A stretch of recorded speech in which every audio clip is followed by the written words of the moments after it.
Kalau kata work-life balance itu emang jawaban dari semua kelelahan hidup di dunia modern, harusnya makin kesini kita makin tenang.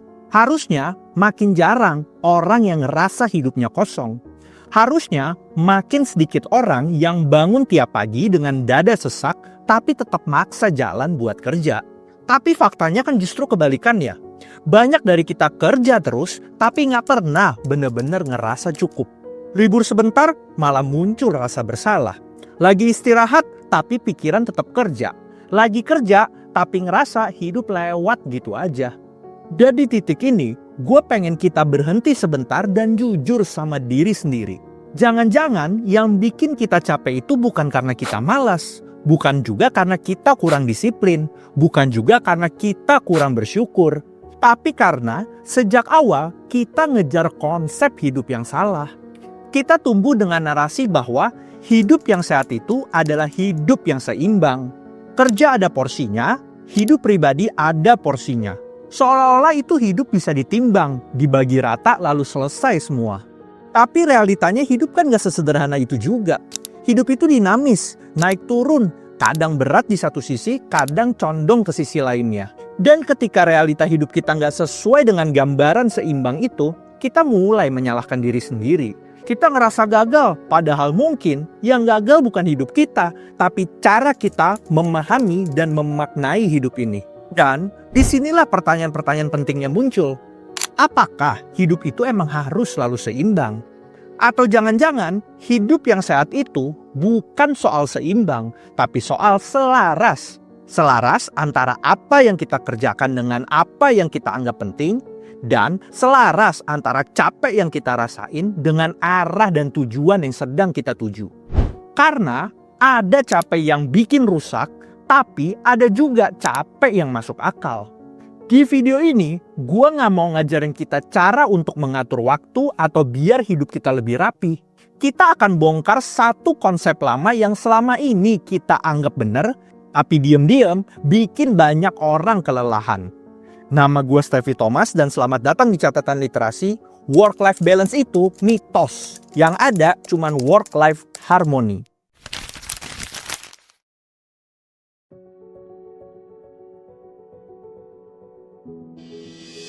Kalau kita mau jujur, hidup generasi sekarang itu nggak pernah bener-bener off. Kerja bisa dari mana aja dan kapan aja.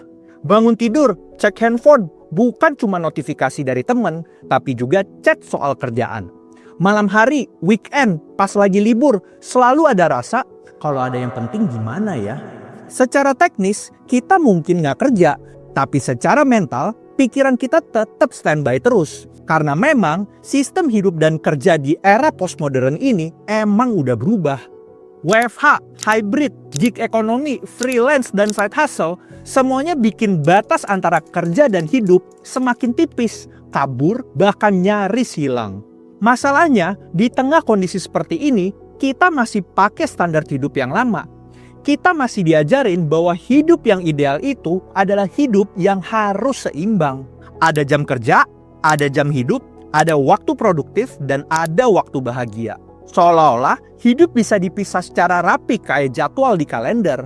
Padahal realitasnya kan hidup itu emang tumpang tindih. Pikiran kerja kebawa ke rumah dan keluarga. Masalah hidup kebawa ke kerjaan. Dan ketika kita gagal menjaga keseimbangan itu, yang muncul bukan solusi, tapi rasa bersalah. Banyak orang hari ini capek bukan karena kerja terlalu keras, tapi karena merasa salah terus. Kerja keras, ngerasa hidupnya gak keurus. Istirahat bentar, ngerasa gak produktif. Mau santai, tapi takut ketinggalan. Mau fokus kerja, ngerasa hidup lewat gitu aja. Itu capek yang gak kelihatan, tapi numpuk. Capek yang bikin gelisah, bukan cuma lelah fisik. Dan di titik ini penting buat kita berhenti untuk menyalahkan diri sendiri dulu. Mungkin masalahnya bukan elu yang gak bisa ngatur hidup. Mungkin masalahnya cara kita memahami dan memaknai hidup itu sendiri. Karena bisa jadi kita bukan kekurangan waktu, tapi kelebihan tuntutan. Dan dari sinilah pembahasan soal work-life balance ini mulai terasa perlu kita pertanyakan ulang. Bukan buat menolak mentah-mentah, tapi buat kita uji ulang. Masih relevan nggak? Atau justru bikin kita makin tersesat?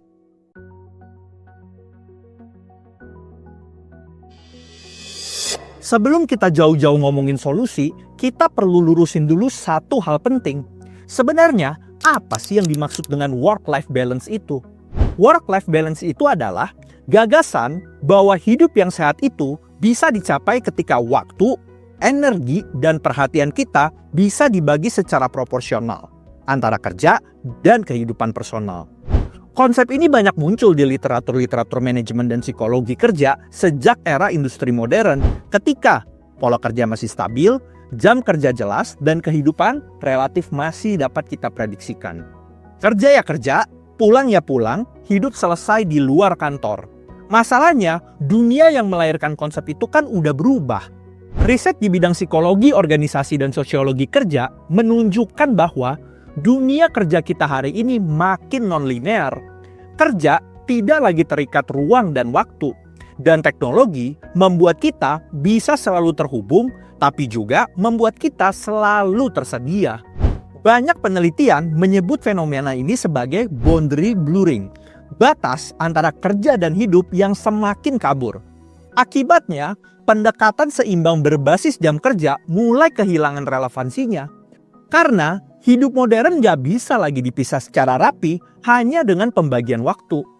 Di sisi lain, data penelitian global tentang burnout menunjukkan pola yang menarik.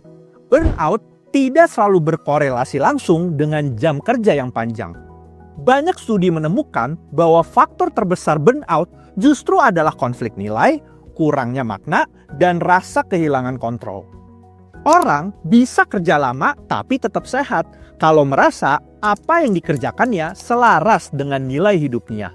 Sebaliknya, kerja yang normal-normal aja bisa terasa sangat melelahkan kalau terus bertabrakan dengan apa yang dianggap penting oleh seorang individu. Dari sinilah muncul konsep alternatif yang mulai banyak dibahas oleh praktisi well-being, psikolog kerja, dan pemikir manajemen modern, yaitu work-life harmony. Harmoni bukan soal membagi hidup jadi dua bagian yang sama besar, tapi soal menyelaraskan berbagai peran hidup yang memang saling tumpang tindih. Kerja, keluarga, ambisi, kesehatan, makna hidup, semuanya berjalan berdampingan, bukan dipisahkan secara kaku. Dan emang ada fase hidup di mana kerja lebih dominan dan ada fase di mana hidup personal lebih di depan. Dan itu bukan masalah selama disadari dan dipilih dengan sadar. Jadi, problem utamanya bukan karena kita gagal menjaga keseimbangan, tapi karena kita terus memaksakan konsep lama ke realitas baru. Ketika hidup itu emang tidak bisa dipisah, yang kita butuhkan bukan balance, tapi harmoni. Bukan hidup yang selalu ringan, tapi hidup yang masuk akal. Dan dari sinilah cara kita memandang capek, kerja, dan makna hidup perlu untuk kita riset ulang.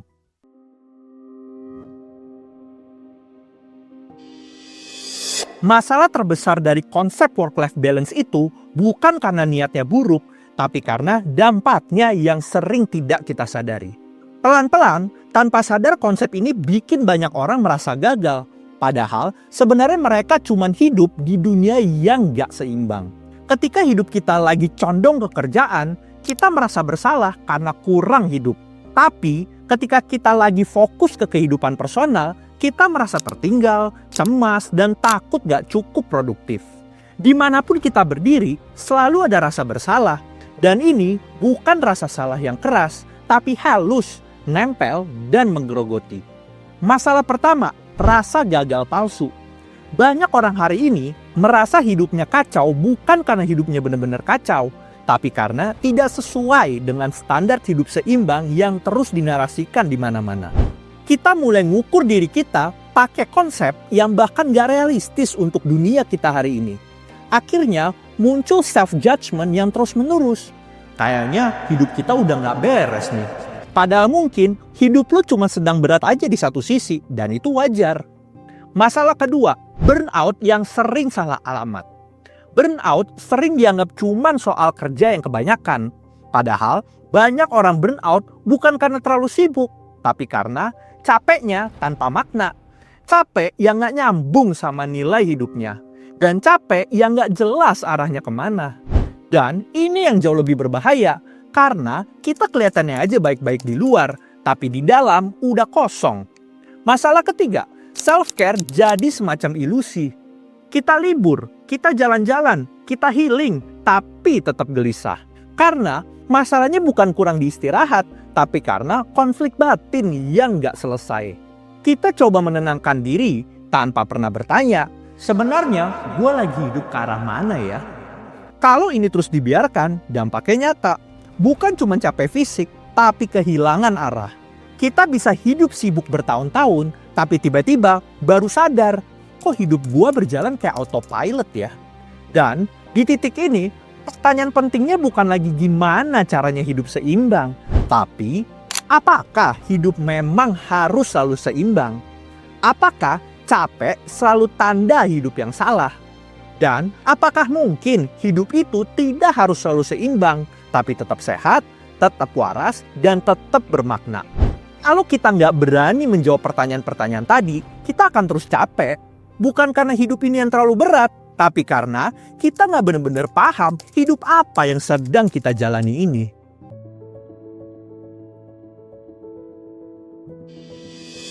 Sampai di titik ini, kita mulai sepakat satu hal. Masalahnya bukan karena kita kurang disiplin, kurang manajemen waktu, atau kurang self-care. Masalahnya ada di cara kita memahami hidup. Jadi, solusinya bukan tips cepat, tapi pergeseran cara berpikir yang lebih realistis. Dan di sini gue mau mengajak kita semua untuk masuk ke satu framework yang sederhana tapi aplikatif, work-life harmony. Bukan buat bikin hidup kita lebih ringan, tapi biar hidup kita ini lebih masuk akal dan berkelanjutan. Solusi pertama, ganti satuan ukur hidup dari jam ke energi dan nilai. Selama ini kita mengukur hidup pakai jam. Berapa jam kerja, berapa jam istirahat. Padahal yang bikin capek itu bukan jamnya, tapi energinya. Coba mulai klasifikasikan aktivitas mingguan kamu ke 3 kategori. Recharge, netral, dan drain. Contoh sederhana nih, ngobrol berkualitas sama orang yang tepat bisa recharge meski cuman sebentar doang. Sebaliknya, scroll handphone tanpa arah berjam-jam itu seringnya drain meski kelihatannya aja santai. Kerja bisa jadi drain, bisa juga netral, bahkan recharge kalau selaras dengan nilai dan arah hidup. Dengan cara ini, lo gak lagi ngejar kehidupan yang seimbang, tapi sadar mana yang bikin hidup lo bocor energinya. Solusi kedua, pahami bahwa hidup itu fase, bukan kondisi tetap. Nggak semua fase hidup itu harus perlu seimbang. Ada fase hidup yang memang berat di pekerjaan, bangun karir, ngejar stabilitas finansial, bangun usaha, dan lain-lain. Ada juga fase hidup yang lebih condong ke keluarga, kehidupan personal, atau kesehatan. Masalahnya muncul kalau kita menuntut semua fase hidup itu harus rapi dan simetris. Coba lihat hidup lo dalam rentang 1-3 tahun, bukan per minggu. Dan tanya, fase ini memang lagi berat kemana ya? Ketimpangan yang disadari itu jauh lebih sehat daripada keseimbangan palsu yang terus dipaksakan. Solusi ketiga, cek konflik nilai. Disinilah sumber burnout paling sering muncul. Burnout yang paling berbahaya itu bukan karena sibuk, tapi karena bertentangan dengan nilai hidup. Misalnya, lu sangat menghargai kebebasan dan makna, tapi bekerja di tempat yang menuntut kepatuhan buta tanpa ruang suara. Atau, lu menghargai keluarga, tapi terus-menerus dipaksa mengorbankan waktu penting tanpa kejelasan arah. Kalau konflik ini terus dibiarkan, capeknya nggak akan selesai dengan cuti. Solusinya juga bukan resign impulsif, tapi jujur untuk mulai memetakan apa yang masih bisa dinegosiasikan dan apa yang harus mulai diubah pelan-pelan. Solusi keempat, boundary itu bukan egois, tapi strategi berkelanjutan. Boundary itu bukan tembok yang besar tapi kaku. Justru boundary yang paling efektif itu yang kecil tapi konsisten. Contoh misalnya nih, nggak bales chat kerja setelah jam-jam tertentu, kecuali yang darurat aja. Atau punya 1 hari tanpa meeting. Atau berani bilang, gua butuh waktu untuk mikir dulu. Boundary itu bukan buat menjauh dari tanggung jawab, tapi supaya kita tetap bisa bertahan tanpa rusak. Solusi kelima, ukur hidup itu dari arah, bukan dari rasa capek. Capek itu normal kok, semua orang capek. Pertanyaannya bukan capek atau enggak, tapi Capek ini lagi menuju ke arah mana ya? Capek yang punya arah itu melelahkan, tapi menumbuhkan. Dan capek yang tanpa arah itu yang pelan-pelan menghancurkan. Jadi, berhenti untuk bertanya, hidup gue seimbang gak ya? Dan mulailah untuk bertanya, hidup gue selaras gak ya sama arah yang gue pilih? Work-life harmony itu bukan solusi instan, tapi ia memberi kita kerangka berpikir yang jauh lebih jujur. Hidup kita mungkin aja tetap berat, tapi setidak-tidaknya beratnya masuk akal. Dan itu bedanya hidup yang sekedar dijalani dengan hidup yang benar-benar disadari. Kalau hari ini hidup lo belum seimbang, itu gak otomatis salah. Yang penting lo tahu kenapa lo capek dan capeknya lo sedang menuju apa dan kemana.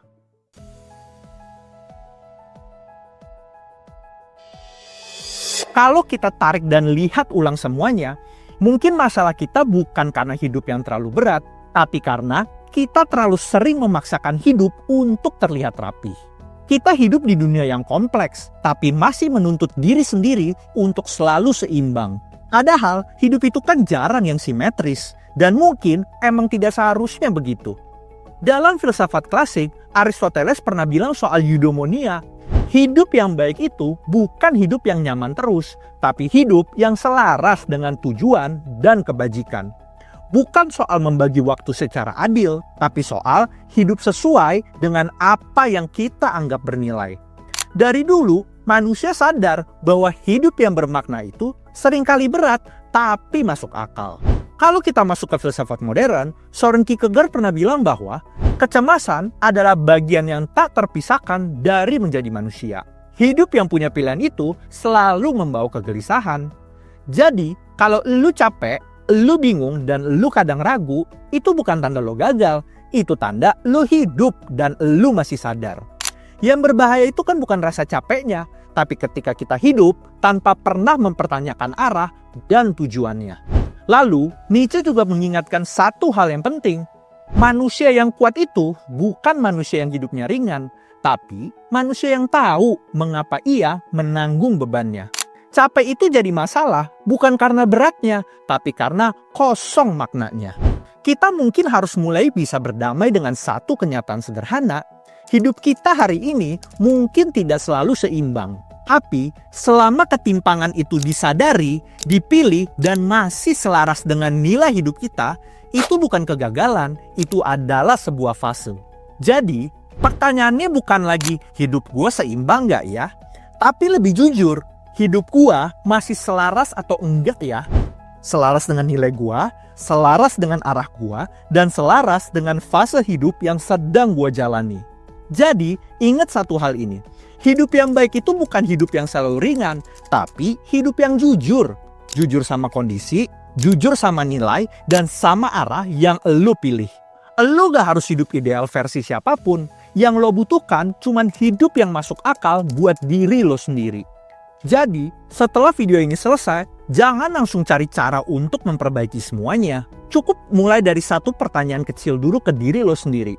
Hidup gue yang sekarang lagi selaras atau enggak ya? Dan kalau belum, mungkin bukan waktunya untuk menyalahkan diri, tapi waktunya untuk mulai menata arah dan tujuan. Demikian catatan literasi kali ini, dan sampai ketemu lagi di catatan literasi berikutnya.